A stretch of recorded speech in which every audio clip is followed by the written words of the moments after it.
Moving out of section 5, dealing with different types of angles like supplementary, complementary, we move into section 6, which deals with polygons.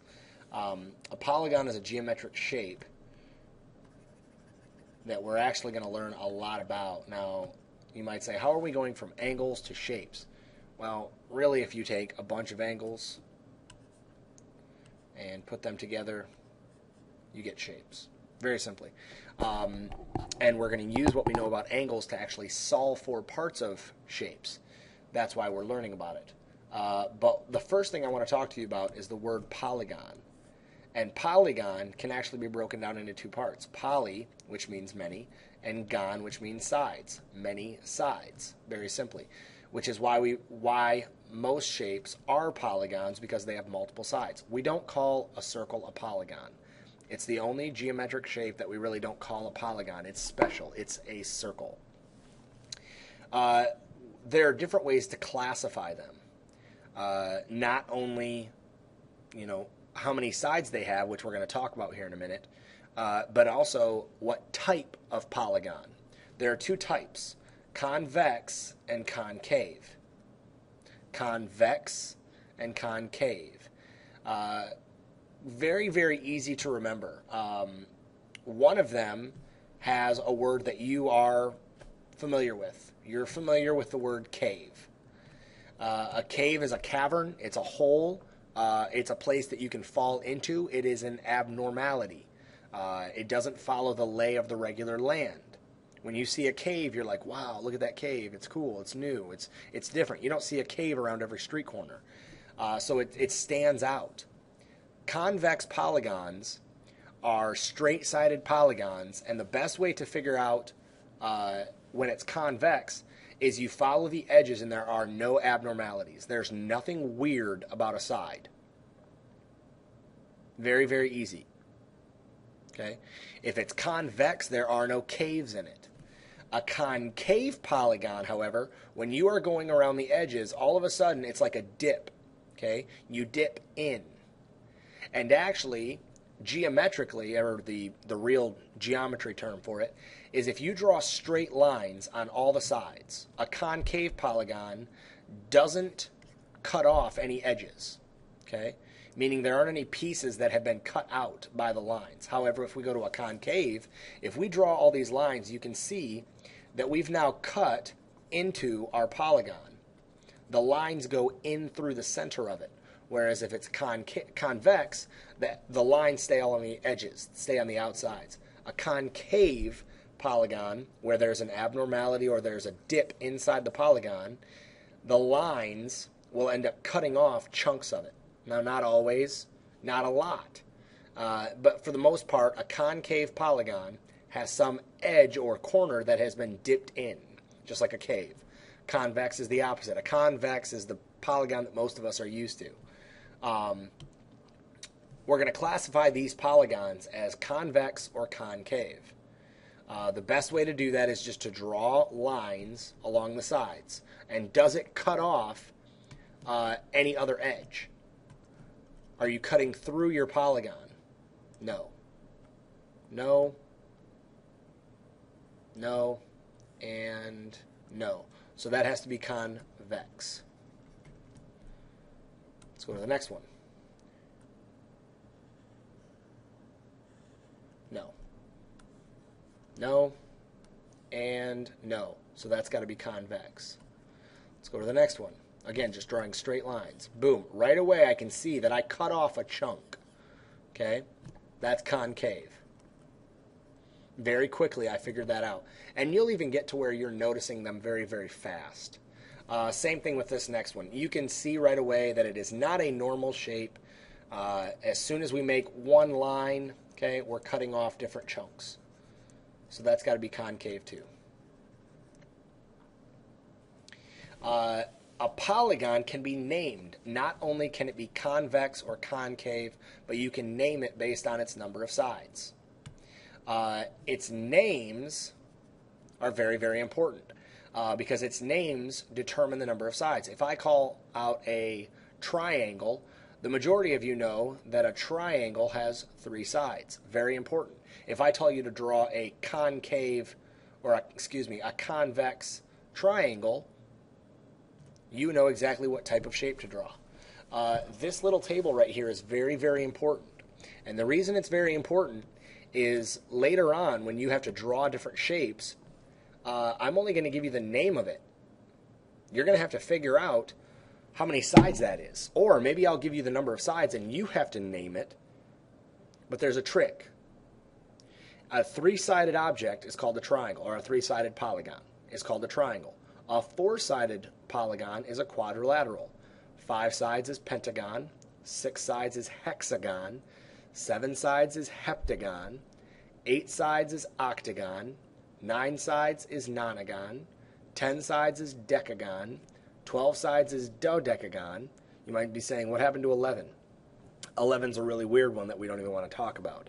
And then anytime it's got n number of sides, n being the variable, we don't even know how many sides it's got. We just call it an n-gon. If I tell you there's a shape with a ton of different sides, I don't give you a specific number. Just call it an n-agon. Okay? Or maybe it's like 20. Call it a 20-gon. Okay? That sounds weird, but that's the best way to do it. Note, what do you notice about the names? Is there anything that stands out about the names in these polygons? Hopefully you see the first part of each name. This is what's important. Tri means 3. Now, angle is pretty simple. Angle means an angle. There are 3 angles in a triangle. Okay? A quad. Quad means 4. Quad what? Lateral. Lateral means a side. It's not an angle. It's not a quad angle. It's a quadrilateral. 4 sides. Penta means 5. Pentagon means 5 sides. Hexa is 6. Hexagon. 7 is hepta. If you ever hear or see the prefix hepta, that's talking about 7. Octa is 8. Nona is 9. Deca is 10. And we can even get some of these, we can even get the names of some of our months of the year by these. October, November, December. You might be saying, well, October's not the 8th month. November's not the 9th month. December's not the 10th month. They were before we added 2 new months. There's a little history lesson for you guys, and you can figure that out. But you can use the prefix or the beginning part of each name, and even just dode. You can figure out how many sides it is based on its specific name. You are going to need to know this table, or at least know where to find this table, not only for tonight's homework, but later in the year. We will constantly be coming back to these different names. So there are different ways to classify polygons. Okay. The first one is convex or concave. That's the first way. The second way is by name. As we continue, well, we'll talk about it in a second. Example 2 wants us to classify the polygons by their sides. So let's go through that. This shape right here has 1, 2, 3, 4, 5, 6 sides. So what would we call it? A 6-sided object is called a hexagon. So, hexagon. This one has 1, 2, 3, 4 sides. A 4-sided object is called a quadrilateral. Quadrilateral. This one has 1, 2, 3, 4, 5, 6, 7, 8, 9, 10, 11, and 12. Well, a 12-sided object is called a dodecagon. Dodecagon. Be able to classify a shape based on its number of sides. So, polygons can not only be convex, concave, and then named, they can also be special. You're all special. Just kidding. You can also have something called equilateral. An equilateral polygon is a polygon with all its sides congruent. So not only could it be a hexagon, it could be a equilateral hexagon, where all the sides are congruent in that hexagon. It might be equiangular. You can break these words down too if you haven't noticed. Equal, equa. Equal means equal. Equal what? Well, we have lateral, meaning sides, angular, meaning angles. If you look at what their definitions are, this means equilateral, equal sides, equiangular, equal angles. You can break down words in math based on the way they're built, basically. So we have equilateral polygons, where the sides are the same, or congruent. Equiangular, where the angles are the same, or congruent. Then you have something called regular.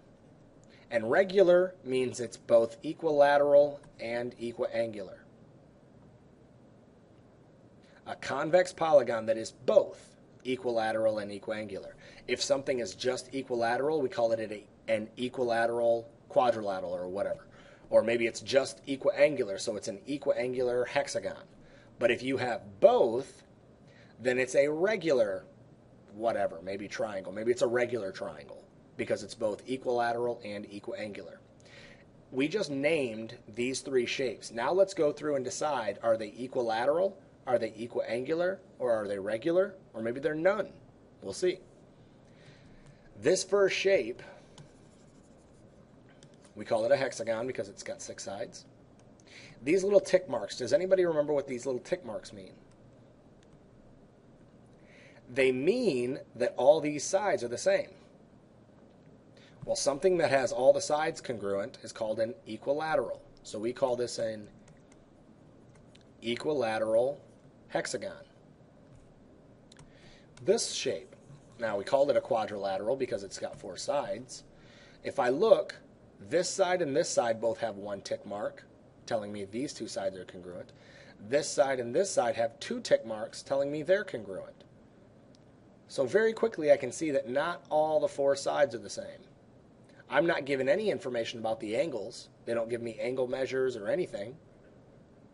So I just have to assume that it's neither. It's just regular, it's just a quadrilateral. It's not equilateral, it's not equiangular. It's just simply got 4 sides. So it's a quadrilateral. Then I get to this dodecagon, this 12-sided object over here. And I can see that there's a lot going on with this guy. I've got a ton of little tick marks, and they're all the same number. They're all 1 tick mark, meaning that all of those little tick marks are the same size. I then see a lot of boxes. Those boxes, if you'll notice, are in the corners of angles, telling me that they're 90 degrees. A box in an angle means it's a 90-degree angle. So this is 90 degrees, this is 90 degrees. 90, 90, 90, 90, 90, 90, 90, 90, 90, 90. All of the angles are 90, meaning all the angles are the same. Not only does this dodecagon have all the sides the same, so it's equilateral, it also has all the angles the same, so it's equiangular. Well, if this dodecagon is both equilateral and equiangular, we can call it a regular dodecagon. I know that this is a lot very quickly. What's nice is this isn't really all that complex. You're naming shapes and you're describing the shape. Maybe it is convex. Maybe it's concave. You should be able to name it based on its number of sides. Then you're going to describe it. It's a convex equilateral hexagon or whatever. Maybe it's a concave quadrilateral, or maybe it's a regular dodecagon. Not all that tough. And this one is even concave. This is a concave regular dodecagon. Not too tough. In fact, let's take what we've learned about concave or convex, names, and then equilateral, equiangular, and regular. And let's apply these three in our homework tonight. Let's go ahead and take a look.